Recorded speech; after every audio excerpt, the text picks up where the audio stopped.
सभी का सहयोग समाचार के एक और नए दिन में स्वागत करता हूं। आज जो न्यूज़ हम डिस्कस करने वाले हैं वो पहला न्यूज़ है human animal conflict.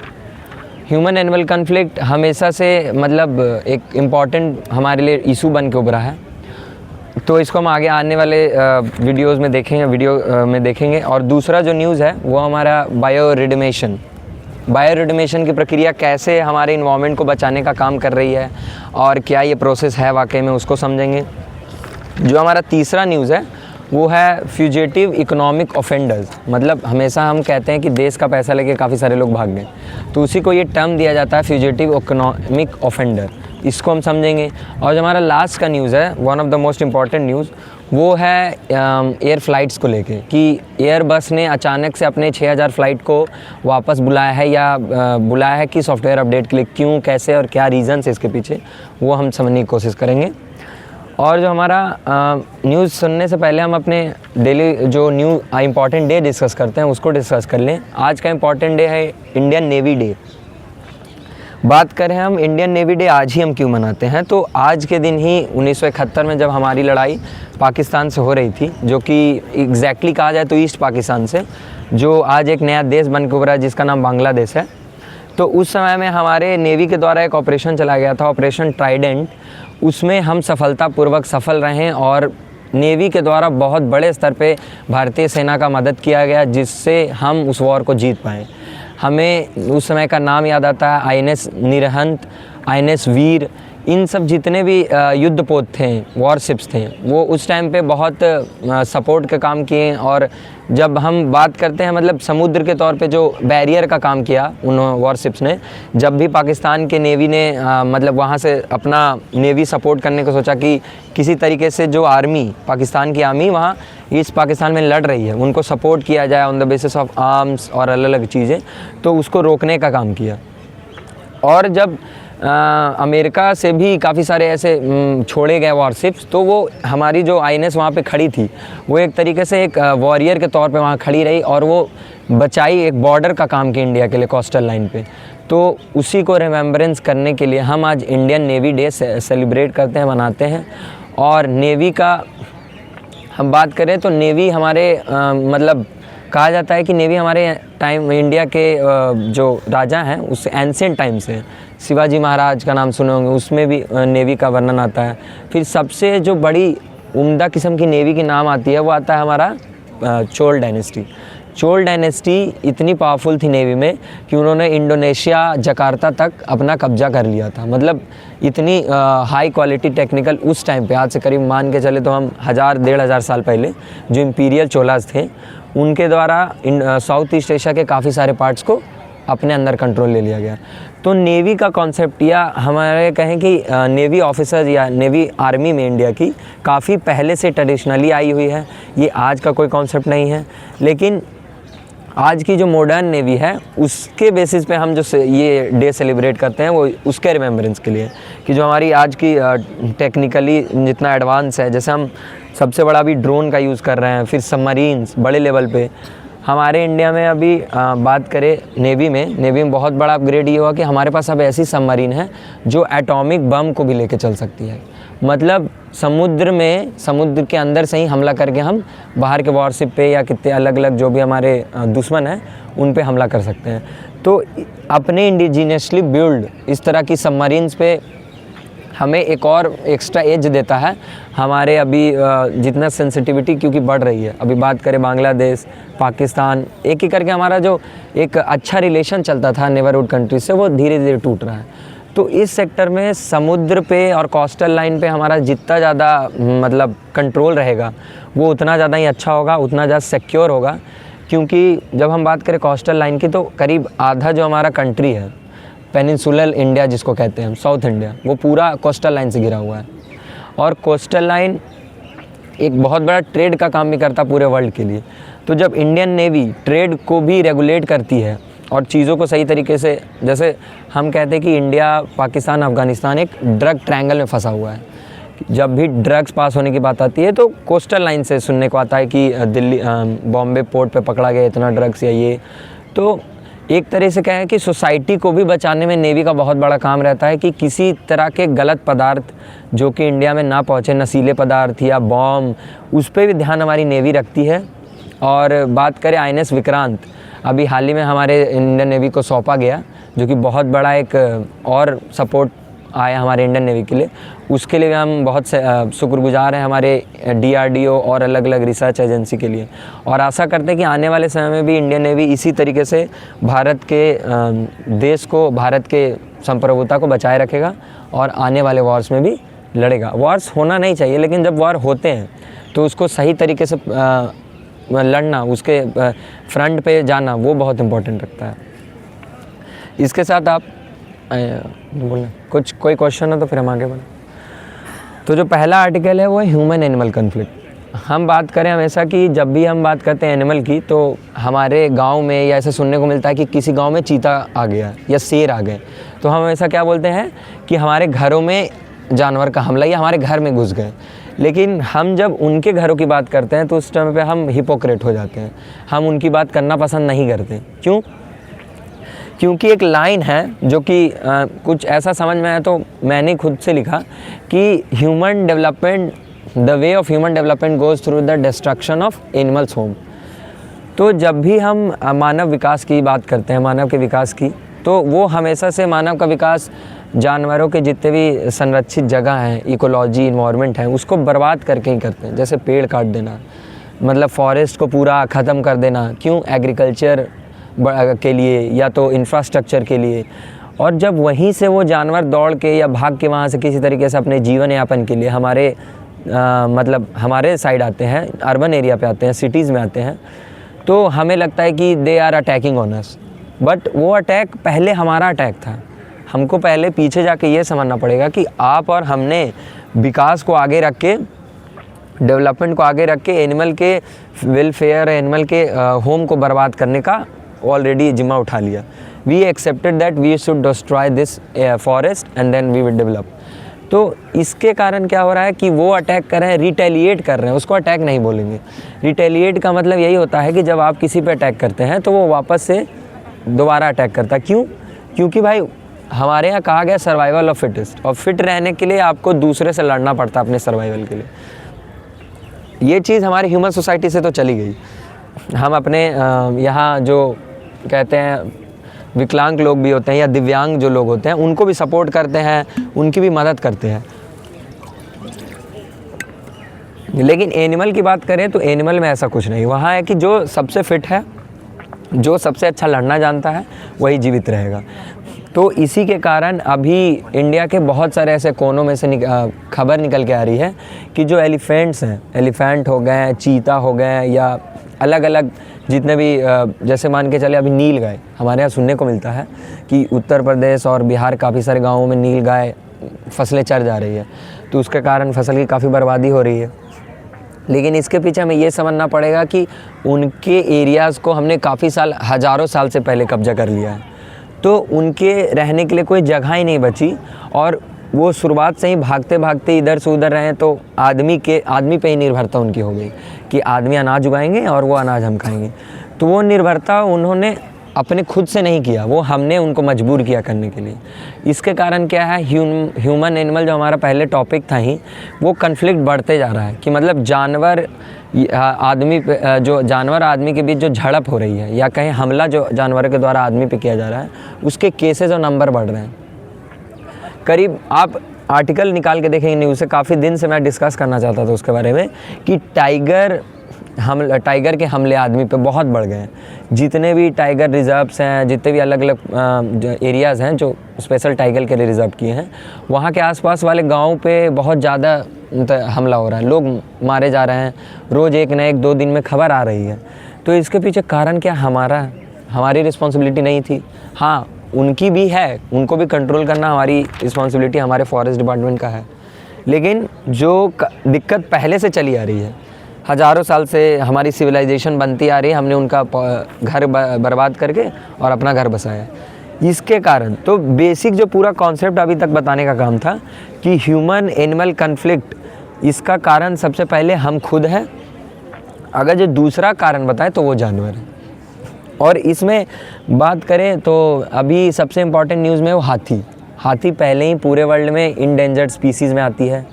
United nation जो हमारा इन्वायरमेंट प्रोटेक्शन एक्ट है या इन्वायरमेंट जो ऑर्गेनाइजेशन प्रोटेक्ट करती है, उनका काम ही यही है इस तरीके के जितने भी केसेस हैं उसको एनालाइज करके रिसर्च निकालने का। उन्होंने हाल ही में एक रिसर्च निकाला और एक बहुत बड़ा स्टेटमेंट दिया है। उस स्टेटमेंट में उनका यही कहना है कि the biggest threat to the survival of wildlife is human animal conflict और इंफ्रास्ट्रक्चर डेवलपमेंट ऑफ ह्यूमन। अभी देखें हम हिमाचल प्रदेश इस जैसे सेंसिटिव एरिया, अरुणाचल प्रदेश, आसाम में सबसे बड़े लेवल पे एलिफेंट पाए जाते हैं, कर्नाटका, फिर हमारा हो गया केरला। तो इन सब एरिया में भी हम डेवलपमेंट तेज़ी से करने लगे जो कि पहले नहीं करते थे। तो इसके कारण क्या होगा, हाथी धरती पे इकलौता ऐसा सबसे बड़ा जानवर मैमल है जो एग्जिस्ट करता है अभी, जो क्या पता हमारे सौभाग्य से हम इतने अच्छे काम उनके साथ कर रहे हैं कि आने वाले समय हमारे जनरेशन को देखने को ना मिले। जू में मिले एक दो, बाकी जो ऐसे आराम से वो रहते हैं एक अपने जीवन यापन करें खुलेआम, वो ना कर पाएँ। क्योंकि अभी हाल ही में एक ट्रेन से टकराने से एक हाथी की मौत हो गई।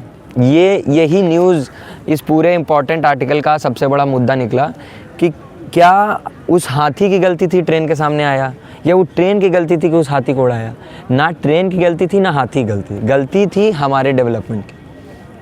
क्यों, हम जब भी किसी रोड या किसी वेज को बनाते हैं किसी जंगल के बीच से, तो हमारा क्या रिस्पॉन्सिबिलिटी बनता है कि वो एक अंडरग्राउंड या ओवर ब्रिज बनाए जिससे अब एनिमल सरपासिंग भी हो सके, जानवर के आने जाने का रास्ता बने, जिसको इको फ्रेंडली वे कहते हैं। आप जब बात करेंगे डेवलप इकोनॉमीज़ की तो वो इस पे बहुत काम करने भी लगे। हमारे देश में काम किया जा रहा है लेकिन उतने बड़े लेवल पे नहीं। तो उसके कारण क्या है कि उनको खुद ही नहीं समझ में आता कि ट्रेन क्या है, बिजली की तार क्या है, और इसके कारण उनका हमेशा इन सब चीज़ों से टकराव हो जाता है और उनको दिक्कतें फेस करनी पड़ती। कभी कभी बहुत ज़्यादा इंजरीज़ होती, कभी कभी डेथ भी हो जाती है उन लोगों की। तो ये रीज़न इसका सबसे बड़ा ह्यूमन है और हमें होलिस्टिकली सबको एक मिल के साथ में एक्सेप्ट करना पड़ेगा कि इसके पीछे हमारी ही गलती है और ये गलती को सुधारने का काम भी हम ही कर सकते हैं। आपका किन्हीं का कोई क्वेश्चन है इस टॉपिक से तो फिर पूछें। सर जैसे कि इसमें आप हाँ हो गया ग्रीन।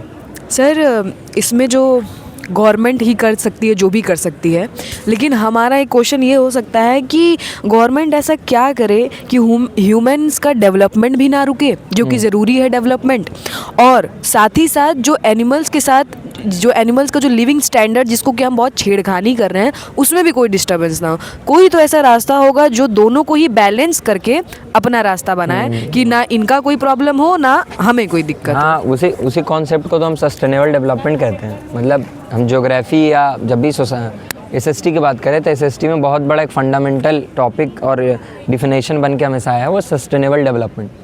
सस्टेनेबल डेवलपमेंट से ही आपको समझ में आ रहा है वो शब्द से कि ऐसा डेवलपमेंट जो लंबा चले, सस्टेन करे और ना आपके फ्यूचर जनरेशन को भी के लिए भी बच के रहे, मतलब सही से चीज़ें रहे रिसोर्सेज, और जो प्रेजेंट जनरेशन है वो जनरेशन सिर्फ ह्यूमन के लिए बात नहीं हो रही, वो बात हो रही है आपकी इकोलॉजी के लिए, एनिमल्स के लिए। और रही बात सेम जैसे इको वेज की बात मैंने की कि इको वेज हम बना सकते हैं ऐसे रास्ते जो कि एक ओवर ब्रिज या सरपास अंडरवेज का काम करे।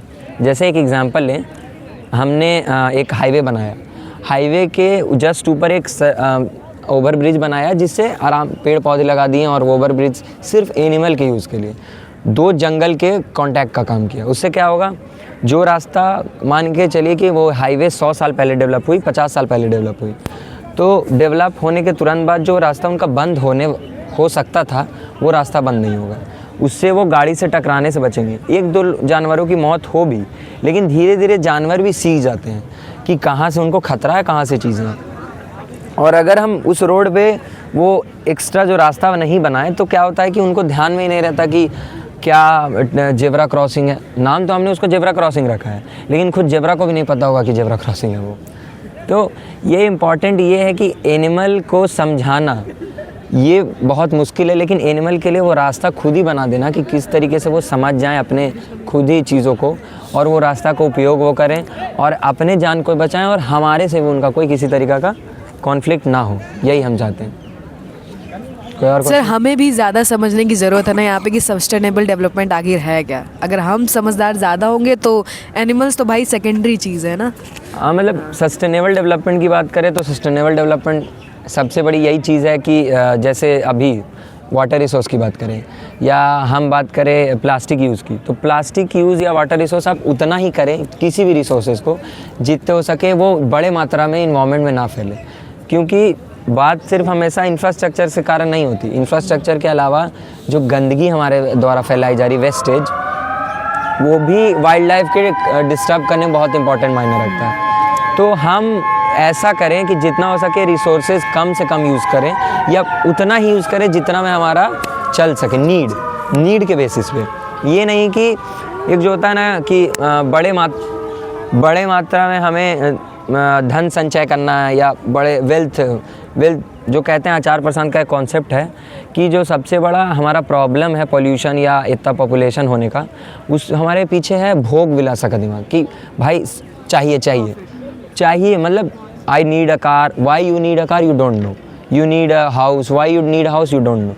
तो ये जो कॉन्सेप्ट हमारा, इससे हम ऊपर उठ के जो चीज़ें हमें पता चले कि मतलब रियल में जो नीड है उसको ध्यान में रख के हम काम करें, तभी हम सस्टेनेबल डेवलपमेंट या सस्टेनेबल गोल जो हमारे 70 उसको हम पा पाएंगे और ये जो ह्यूमन एनिमल कन्फ्लिक्ट है उसको रोक पाएंगे।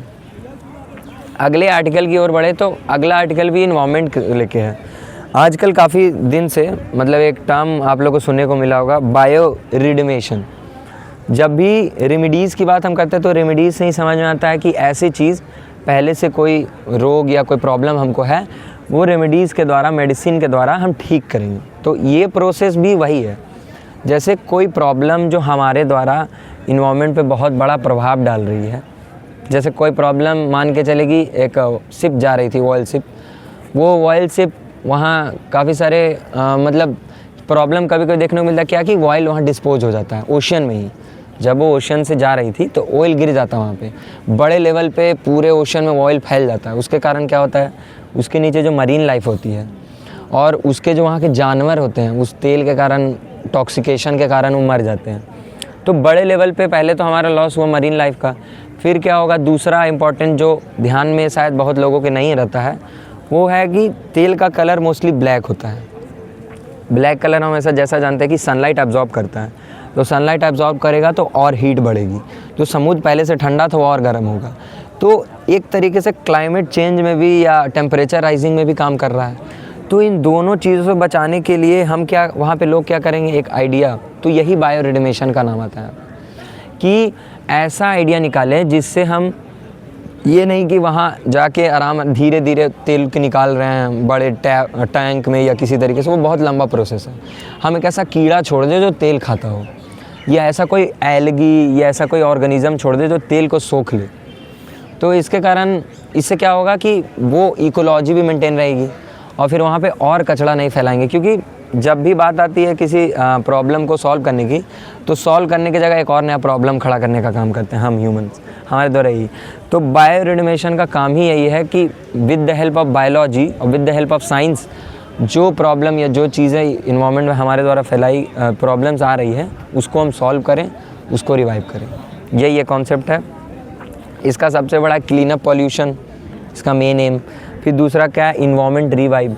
वहाँ जो समुद्र में जो चीज़ें गलत हुई उसको वो कीड़ा या वो इंसेक्ट्स, इसका सबसे बड़ा जो मददगार होता है वो माइक्रो ऑर्गेनिजम्स होती है, जैसे बैक्टीरिया, एल्गी, अलग अलग इस तरह के ऑर्गेनिज़म जो कि इस तरीके के प्रोडक्ट्स मटेरियल खाएं और फिर वहाँ से उसको निकाल लिया जाए, हाँ रिकवर हो जाए। कोई क्वेश्चंस आपको कि नहीं करो? हम तीसरे आर्टिकल की ओर चले तो वो है हमने हमेशा से सुना वो कि हमारे देश से काफ़ी बड़े मात्रा में बहुत बड़े ऐसे बिजनेसमैन, इंडस्ट्रियलिस्ट हैं जो कि धन यहाँ से लोन लेके और दूसरे देश भाग गए। जैसे में सबसे बड़ा नाम आता है विजय माल्या, नीरव मोदी। तो उनको एक टर्म दिया गया, हमारे यहाँ एक्ट आई है फ्यूजिटिव इकोनॉमिक ऑफेंडर्स। ये एक्ट 2018 में आई थी। ये एक्ट का सीधा यही काम है कि 100 करोड़ से ऊपर जितने भी पैसा या 100 करोड़ से ऊपर कोई लोन लेके हमारे देश से बाहर भाग गया या चला जाए तो उससे उस पे इस तरह की पॉलिसीज़ या जो भी जिस तरीके से भी हो तो वो पैसा हम रिकवर कर पाएँ। ये एक्ट में बेसिकली यही है। तो हमें यहाँ सबसे बड़ा डाटा क्या निकल के आ रहा है कि पूरे जितने भी फ्यूजिटिव इकोनॉमिक ऑफेंडर्स हैं, आपको जैसा कि नाम से ही समझ आ रहा, फ्यूजिटिव मतलब भगौड़ा, इकोनॉमिक मतलब आर्थिक रूप से, ऑफेंडर मतलब जो किसी तरीके से हमारे आर्थिक रूप से भारत को ऑफेंड किया हो या उसका मजाक उड़ाया हो, तो उसको उस पर ये एक्ट लगता है और उसको फाइनेंशियल क्रिमिनल कहा जाता है। तो उस फाइनेंशियल क्रिमिनल पे क्या होता है कि उसकी प्रॉपर्टीज़ जो इंडिया में हैं वो अंडरटेकन कर ली जाती है गवर्नमेंट के द्वारा, फिर वो उसको बेच के, उसको नीलामी करके उससे पैसा रिकवर किया जाता है। फिर जो भी इंटरनेशनल प्रॉपर्टीज़ हैं उन लिंक्ड हैं उस पे किसी तरीके से ईडी और सीबीआई की मदद से हम उसको रिकवर करते हैं ताकि बैंक का लोन चुकाया जा सके। एसबीआई सबसे बड़े इस चीज़ में फ्रॉड की चीज़ों से ग्रसित है। एसबीआई सबसे बड़ा बैंक है जिससे लोन लेके लोग भाग गए हैं और नहीं दे पाए या दे नहीं सके, दूसरे देश में भाग गए। उसमें हमारा सबसे बड़ा नाम आता है विजय माल्या। हम हमेशा से नाम इनका सुनते आए हैं। इनके द्वारा जो पैसा लिया गया था लोन, कहा जाता है वो 27,000 करोड़ का था और वो यहाँ से लेके चले गए, एक भी रुपया वहाँ से नहीं दिए। लेकिन हमारे जितने भी अलग अलग ईडी या ऑर्गेनाइजेशंस, हमारे ऑर्गेनाइजेशन ना कहें, इंस्टीट्यूशंस हैं, उनके द्वारा मनी 52% रिकवर कर ली गई है और भी बहुत सारे उनके प्रॉपर्टीज़ को सीज करके उसको बेच के नीलामी करके उससे पैसा रिकवर किया जा रहा है।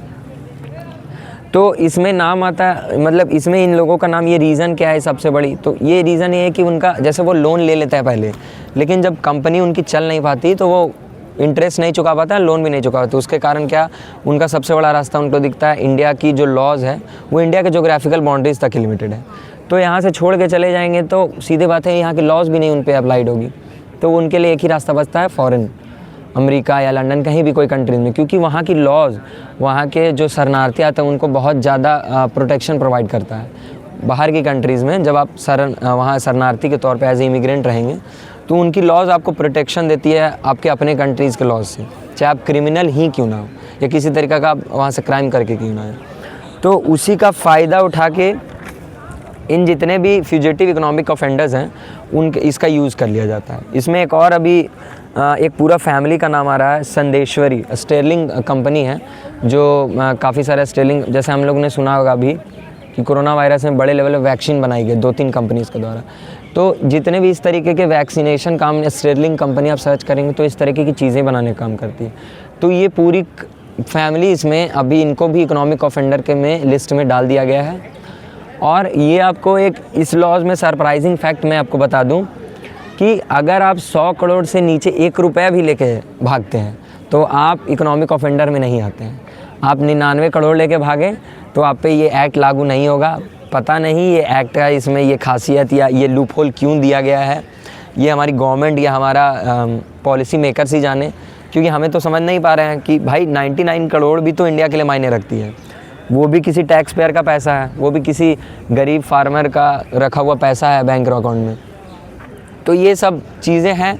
अब हमें ये देखना है कि विजय माल्या जैसे और भी जितने भी लोग हैं, नीरव मोदी, उनका पूरा पैसा किस तरीके से हमारी गवर्नमेंट वापस से रिकवर करती है और एसबीआई से जो इतने बड़े लेवल पे लोन लिया गया है उसको किस तरीके से हम रिकवर करें। क्योंकि जब हमारे बैंक को ही हम प्रोटेक्शन नहीं प्रोवाइड कर पाएंगे तो जो हम कहते हैं कि एक एंटरप्रेन्योरशिप सोसाइटी बनाना है, ये एंटरप्रेन्योरशिप कल्चर कल्टीवेट करनी है, उस कल्चर को कैसे कल्टीवेट कर पाएंगे। कोई क्वेश्चन हो तो फिर हम आगे बढ़े, ना हो तो।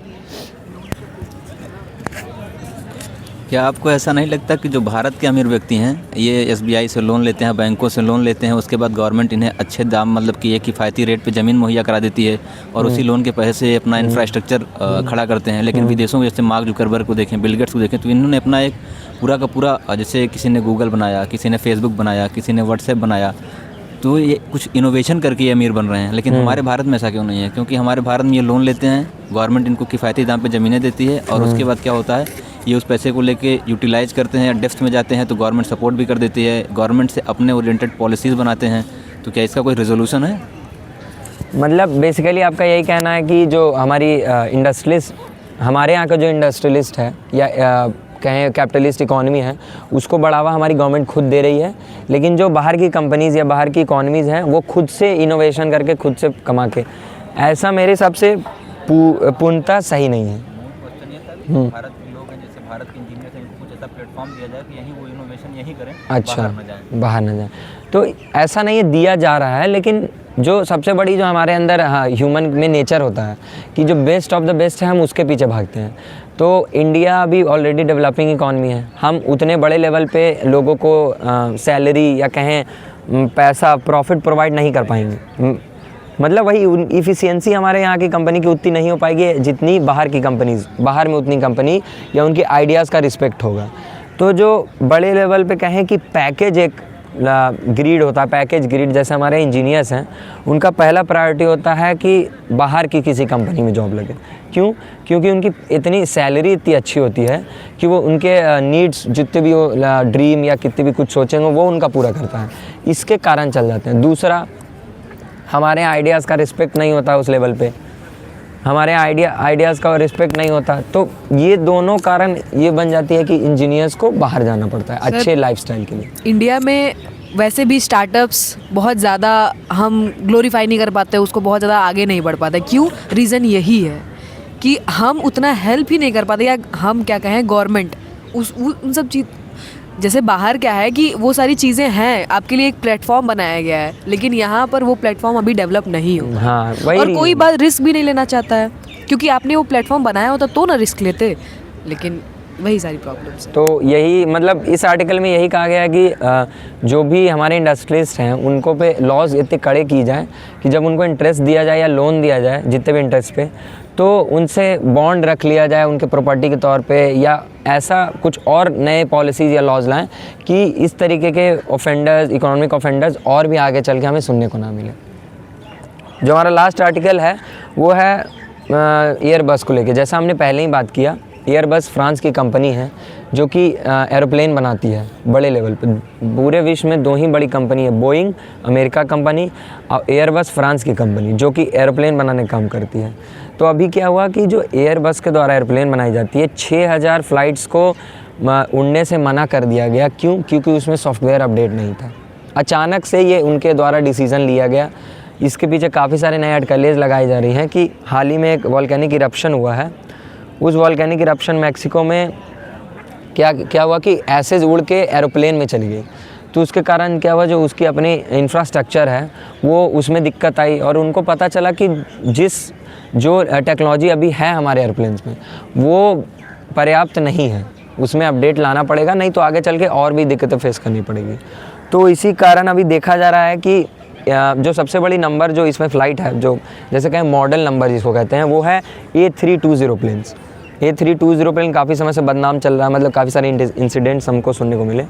तो इसके बाद से ही इसको अपग्रेड की मांग हो रही थी, और अब अपग्रेड उनके द्वारा कहा गया कि सॉफ्टवेयर और उसके काफ़ी सारे कुछ हार्डवेयर उसके मशीन्स में अपडेट किया जाएगा, और आने वाले समय में जो खतरा अभी जो एक्सीडेंट सुनने को मिल रहा है वो नहीं मिलेगा। तो कल हम इसी एनर्जी के साथ आपसे मिलेंगे सहयोग समाचार में, फिर मिलते हैं। धन्यवाद। घर से फ़ोन आ रहा है।